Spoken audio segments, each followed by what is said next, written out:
তো বন্ধুরা, আপডেট ভার্সে সবাইকে স্বাগতম। যে যেইভাবে আসো সেইভাবেই থাকো, কারণ আজকের ভিডিওতে তোমরা এই উইকের সব লেটেস্ট আপডেট জানতে চলেছো।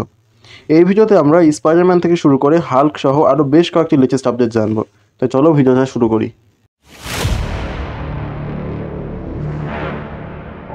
প্রথমে আসি হাল্কের নিউজ নিয়ে।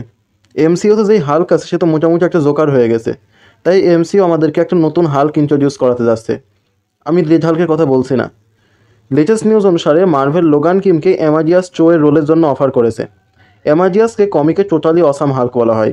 একদিকে ব্রুস যেমন তার হাল্ক ফর্ম নিয়ে অনেক হতাশায় ভোগে, অন্যদিকে অ্যামাডিয়াস তার হাল্ক ফর্ম নিয়ে অনেক খুশি। আমরা এমসিইউতে অ্যামাডিয়াস চো এর মাকে অলরেডি দেখেছি। তোমাদের হয়তো মনে আছে অ্যাভেঞ্জার্স এজ অফ আল্ট্রনে হেলেন চো নামে একটি লেডি ছিল। এমসিইউতে হেলেন চোই হলো অ্যামাডিয়াস চো এর মা। এবার আসি ভেনম দ্য লাস্ট ডান্সের নিউজ নিয়ে।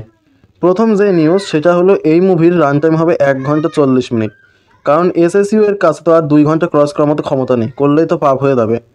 এছাড়া নালের রোল প্লে করবে অ্যান্ডি সার্কিস, আর নাল এই মুভিতে সর্বোচ্চ 5 মিনিটের জন্য অ্যাপেয়ার হবে। ঠিকই আছে, নাহলে এসএসইউ এই ক্যারেক্টারটাও গোষ্ঠী উদ্ধার করে দেবে না। এরপর টম হার্জি বলেছে যে ভেনম দ্য লাস্ট ডান্স হবে তার লাস্ট ভেনম মুভি। ভাই ভালোভাবে বুঝো, কিন্তু লাস্ট ভেনম মুভি বলছে, লাস্ট অ্যাপিয়ারেন্স বলেনি। কিছুদিন আগে একটা মুভি আসছে জোকার 2। জোকার মুভি আসলে অনেক ভালো ছিল, কিন্তু জোকার 2 আসলে একটা জোকার। এইটা শুধু আমি বলছি না, রোটান টমেটোসের রেড বলছে। জিসিইউ নিয়ে এবার কিছু কথা বলি। রিউমার্স আসছে জিসিইউ এর যে সুপারম্যান মুভি আসবে তার ট্রেইলার এই বছর ডিসেম্বরে রিলিজ দেওয়া হবে। তোমরা তো জানো যে doctor strange multiverse of madness movie direct করেছিল স্যাম রাইমি।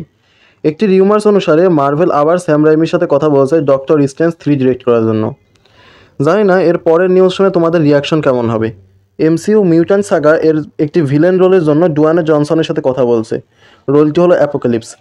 এখন দেখো দ্য রক এর আগে ব্ল্যাক অ্যাডামের রোল প্লে করেছিল, তারপর সেই মুভির কী অবস্থা হয়েছিল সেটা তোমরা সবাই ভালো জানো। এবার আসি স্পাইডারম্যানকে নিয়ে। অ্যামাজন প্রাইমে একটি সিরিজ আসছে, সিরিজের নাম স্পাইডারম্যান নয়ার, যেখানে স্পাইডারম্যান নয়ারের রোল প্লে করবে নিকোলাস কেজ। আর এই সিরিজের ফিল্মিং অলরেডি শুরু হয়ে গেছে, আর শুটিং সেট থেকে একটি ফটো লিকও হয়ে গেছে। ফটো দেখেই বুঝতে পারছো যে স্পাইডারম্যান নয়ারকে কমিক অ্যাকিউরেট করার ট্রাই করা হয়েছে। এর পরের নিউজ হলো স্পাইডারম্যান 4 এর টাইটেল। এইটি রিউমার্স অনুসারে স্পাইডারম্যান 4 এর টাইটেল হতে পারে স্পাইডারম্যান কিং ইন ব্ল্যাক। আর এই মুভিতে স্পাইডারম্যানকে একটি প্রপার ব্ল্যাক স্যুটে দেখা যেতে পারে। আর কিং ইন ব্ল্যাক আর কেউ না, কিং ইন ব্ল্যাক হলো নাল, অর্থাৎ এই মুভিতে নাল বা সিম্বিওটের কানেকশনও থাকতে পারে। তো এই ছিল এই উইকের সকল আপডেট। এইবার চ্যানেলটি সাবস্ক্রাইব করো।